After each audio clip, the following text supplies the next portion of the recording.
Media సోదరులందరికీ నమస్కారం.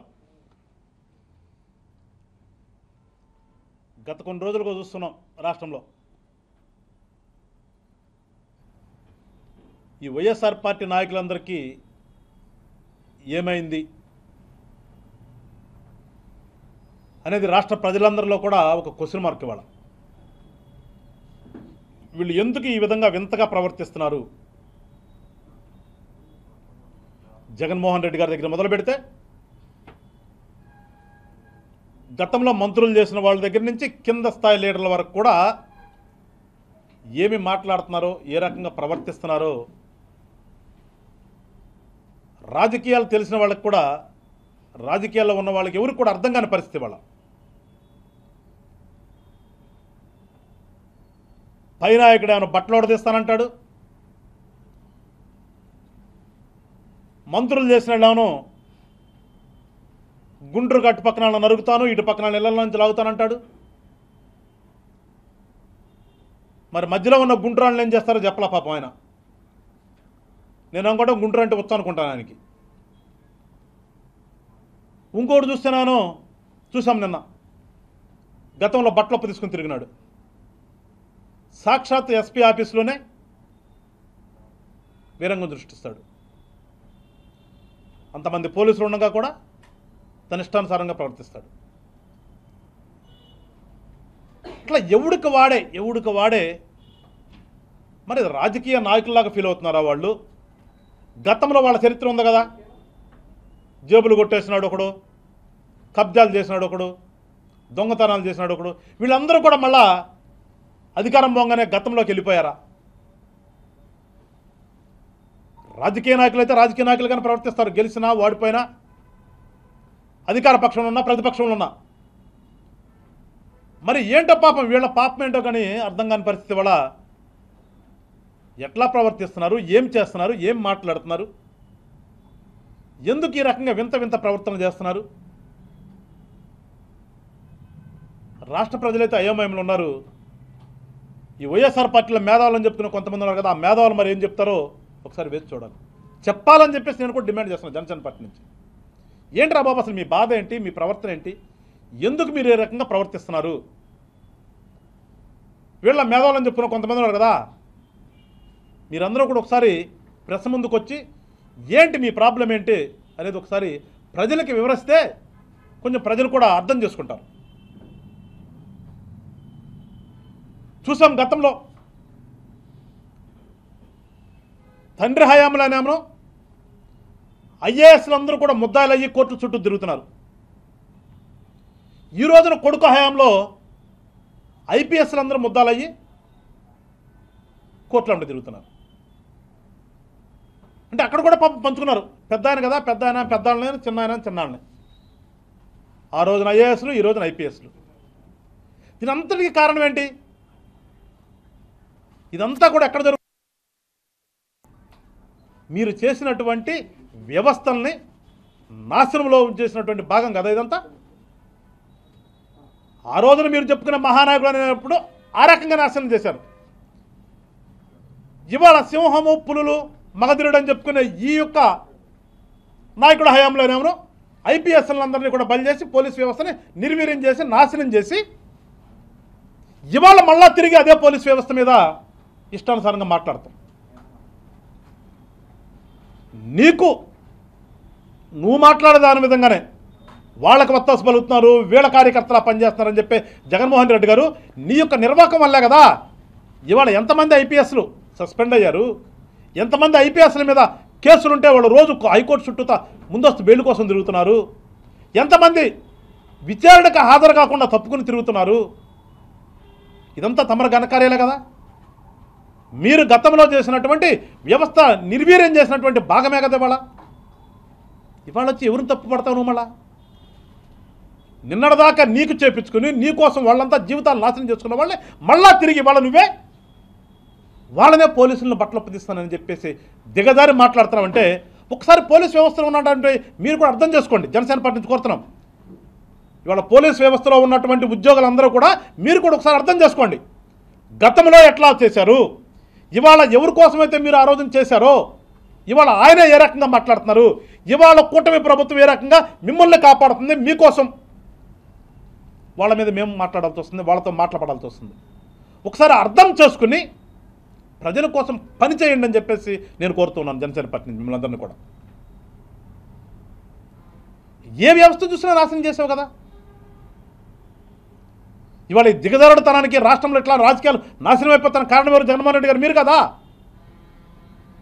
ఇష్టానుసారంగా మీరు సోషల్ మీడియా పేరుతో ప్రభుత్వ సొమ్ము వెచ్చించి ట్రైనింగ్లు ఇచ్చి మరీ మాట్లాడిచావు కదా నువ్వు గతంలో. పాపం ఎక్కడికి పోదు కదా, కర్మ అంటారు కదా, కర్మ రిపీట్స్ అన్నట్టుగా ఇవాళ నువ్వు చేసినటువంటి కర్మ ఇవాళ నిన్ను కొడుతుంది. ఇవాళ అంతకుమించి ఏముంది? నీకు అధికారం ఉంది కదా అని చెప్పి నీ ఇష్టమాచారంగా నీ ఇష్టం వచ్చినట్టు మాట్లాడిచ్చావు కదా. శాలరీలు ఇచ్చి మరీను, ట్రైనింగ్లు ఇచ్చి మరీను ఎక్కడికి పోద్దా పాపం? తిరిగి వాళ్ళ నీకు కొట్టేదానికి పొడుచుకొస్తుంది నీకు. ఏమో ఆ రోజున ఆడవాళ్ళు కదా, ఆ రోజున ఎవరికి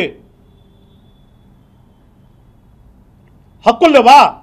ఆ రోజున ఎవరిది కూడా మర్యాద కలిగినటువంటి ఫ్యామిలీలు కదా. ఇవన్నీ నీకు వరకు వచ్చేదానికి ఇవన్నీ నీకు తెలుస్తున్నాయా? అందుకని చెప్తారు పెద్దలు ఎప్పుడు కూడా, కర్మ ఏబీ వదిలిపెట్టదు. కర్మ ఏ రకంగా నీ ఎంటబడుతుందో ఇవాళ నీకు తెలుస్తుంది కాబట్టి నువ్వు నీ వాళ్ళందరినీ కూడా మళ్ళీ ఇంకోసారి సైకోల్లాగా తయారు చేసి రోడ్ల మీదకి వెళ్తున్నావు. దానిలో భాగమే నిన్న గోరంట్ల మాధవ్ అనే వ్యక్తి గుంటూరు ఎస్పీ ఆఫీస్లోకి వచ్చి వీరంగం సృష్టించాలంటే ఏం చేయాలి? మీరా రాజకీయ నాయకులు? మీరు ప్రజల కోసం పనిచేస్తారా? మీరేమన్నా మీ వ్యక్తిగతాల కోసం, మీ వ్యక్తిగత ఆర్భాటాల కోసం తిరిగేటువంటి మీరందరూ కూడా ఏ రకంగా రాజకీయ నాయకులు అవుతారు మీరందరూ కూడా? అందుకే నేను చెప్పేది పదే పదే, వైఎస్ఆర్ పార్టీలో ఉన్న వాళ్ళు ఎవరు కూడా రాజకీయ నాయకులు కాదు. మీది ఎప్పుడూ కూడా ఒక దొంగల సమూహమే. అవన్నీ కూడా ఇవాళ బయటపడుతున్నాయి. మీ మనస్తత్వాలు, మీ ఒరిజినల్గా ఉన్నటువంటి మీ క్యారెక్టర్లన్నీ కూడా ఇవాళ బయటకు వస్తున్నాయి. ఇవాళ దీనిలో బాగాలే కదా. ఇప్పటికైనా చెప్తున్నాం, ఇప్పటికైనా మీరు నిజంగా రాజకీయ నాయకులుగా ఎదగాలి, అవ్వాలి, మారాలి అనుకుంటే మారండి. పూర్తిగా మారి రాజకీయ నాయకుల అవతారం ఎత్తండి. లేని పక్షంలో ఇవాళ ప్రజలు ఏ రకంగా మీ మీద ఉమ్మేస్తున్నారో అది మరింత ఎక్కువ అవుతుంది తప్పితే తగ్గదు. ఇప్పటికైనా సరే బుద్ధి తెచ్చుకొని ఒక రాజకీయ పార్టీగా మీరు మారాలని చెప్పేసి కోరుకుంటూ, రాష్ట్రంలోని ప్రజలను కూడా ఒకసారి అర్థం చేసుకోండి. ఒకసారి మీరందరూ కూడా రాష్ట్రంలో ఏం జరుగుతున్నాయి, గతంలో ఏ రకంగా వాళ్ళు పరిపాలన చేశారు, ఇప్పుడున్నటువంటి కూటమి ప్రభుత్వం ఏ రకంగా మీకోసం, ఈ రాష్ట్ర అభివృద్ధి కోసం పాటుపడుతుంది, ఈ రాష్ట్ర అభివృద్ధిలో ఏ రకంగా అభివృద్ధి చెందాలని చెప్పేసి, యువత భవిష్యత్తు ఏ రకంగా మంచిగా వెళ్ళాలని చెప్పేసి మేము తాపత్రయపడుతున్నామో ఒకసారి మీరందరూ కూడా అర్థం చేసుకుని రానున్నటువంటి రోజుల్లో జనసేన పార్టీని, అదేవిధంగా కూటమి ప్రభుత్వాన్ని ఆదరించండి, ఆశీర్వదించండి. రాష్ట్రం కోసం పనిచేస్తాం, అట్లానే రాష్ట్రంలో ఉన్నటువంటి యువత భవిష్యత్తు కోసం పనిచేస్తాం. మీరందరూ కూడా ఒకసారి ఆలోచన చేయాలని చెప్పేసి రాష్ట్ర ప్రజలందరినీ కోరుకుంటున్నాను. అదేవిధంగా చూసాం నిన్న కొన్ని సోషల్ మీడియాల్లో తెలంగాణ నాయకురాలు, మాజీ ముఖ్యమంత్రి కేసీఆర్ గారి కుమార్తె కవిత గారు ఏదో టీవీకి ఇంటర్వ్యూ ఇస్తూ ఆమెలో ఉన్నటువంటి ఏమంటాం అది, దాన్ని ఏమన్నా నాకు కూడా అర్థం కావట్లా. ఇప్పటి వరకు వాళ్ళ ఫ్యామిలీ అంటే కొంచెం గౌరవం ఉండేది రాజకీయంలో. అంటే అది పోగొట్టుకున్నారు అనుకోండి. పోగొట్టుకున్నటువంటి మీరు నిన్న ఏదో టీవీ వాళ్ళు నిన్ను ఇంటర్వ్యూ చేస్తుంటే ఆ ఇంటర్వ్యూలో అడిగిన క్వశ్చన్కి ఆన్సర్ చేయటం మానుకుని పవన్ కళ్యాణ్ గారి మీద ఇప్పుడు దాకా మేము కేసీఆర్ ఫ్యామిలీకి దుగ్ధం ఉందని మేమంతా అనుకోలే. ఆయన అడిగిన క్వశ్చన్ ఏంటి, మీరు చెప్పిన ఆన్సర్ ఏంటి కవిత గారు? ఏదో మా నాన్న మాట్లాడాడు, మా బ్రదర్ మాట్లాడుతున్నాడు, నేను కూడా మాట్లాడాను, ఇప్పుడు కూడా మాట్లాడతాము, చెల్లిపోద్ది అని ఊహిస్తున్నావేమో. కవిత గారు గుర్తుపెట్టుకోండి, జనసేన పార్టీ ఇది. పవన్ కళ్యాణ్ అనే వ్యక్తి జనసేన పార్టీ నాయకుడు. ఇప్పుడు దాకా మీ ఇష్టం వచ్చినట్టుగా మాట్లాడుతున్నటువంటి పార్టీల నాయకులం కాదు ఇక్కడ. గుర్తుపెట్టుకో బిడ్డ, సమాధానం అది వేరుగా ఉంటుంది. నిన్ను ఏం అడిగాడు, నువ్వేం చెప్పావు? నువ్వు ఒక్కసారి మైండ్ అదుపులో ఉంచుకొని, నీ శరీరాన్ని కూడా అదుపులో ఉంచుకొని జనసేన గురించి మాట్లాడేటప్పుడు మాట్లాడు. ఎవరు దురదృష్టం అనేది ఇవాళ తెలంగాణ ప్రజలు డిసైడ్ చేశారు. ఎక్కడ కూర్చోబెట్టాలి అక్కడ కూర్చోబెట్టారు. నీ యొక్క భాగోతం కూడా ప్రపంచవ్యాప్తంగా తెలిసింది. ఒక లిక్కర్ స్కామ్ కేసులో అన్ని నెలలు జైల్లో ఉండొచ్చావు నువ్వు. సిగ్గుపడాలి. ఇంకొకళ్ళు అయితే తల కింద వేసుకుని కొట్టుకుని చచ్చేవాడు. ఏదో చెప్తారు పెద్దలు, అంటారు ఏదో పగ సాధించలేకపోతే పాము కూడా తల కింద వేసుకుని కొట్టుకుని చస్తుందంట. అట్లాగే సిగ్గుతో తలదించుకుని ఇంట్లో నుంచి బయటకు రాకుండా ఉండాల్సినటువంటి క్యారెక్టర్ నీది. సరే వస్తున్నావు, దానికి నువ్వే సమాధానం చెప్పి ఎందుకు వస్తున్నావో, ఏ రకంగా వస్తున్నావో. కానీ నీ ఎదుటి రాజకీయ నాయకుడి గురించి మాట్లాడేటప్పుడు ఒళ్ళు దగ్గర పెట్టుకో, మైండ్ అప్లై చేసి మాట్లాడుతూ నేర్చుకుంటే పద్ధతిగా ఉంటుంది. లేదనుకో నీ భాష మీ నాన్న భాష రెండు కలిపి మాట్లాడగలిగేటటువంటి ధైర్యం ఉంది. అలాంటి యుక్తి శక్తులు కూడా జనసేన పార్టీలో లీడర్లకు ఉన్నాయి కనుక ఒకసారి ఒళ్ళు మళ్ళా దగ్గర పెట్టుకుని మాట్లాడమని చెప్తున్నాం. సంబంధం లేని విషయం.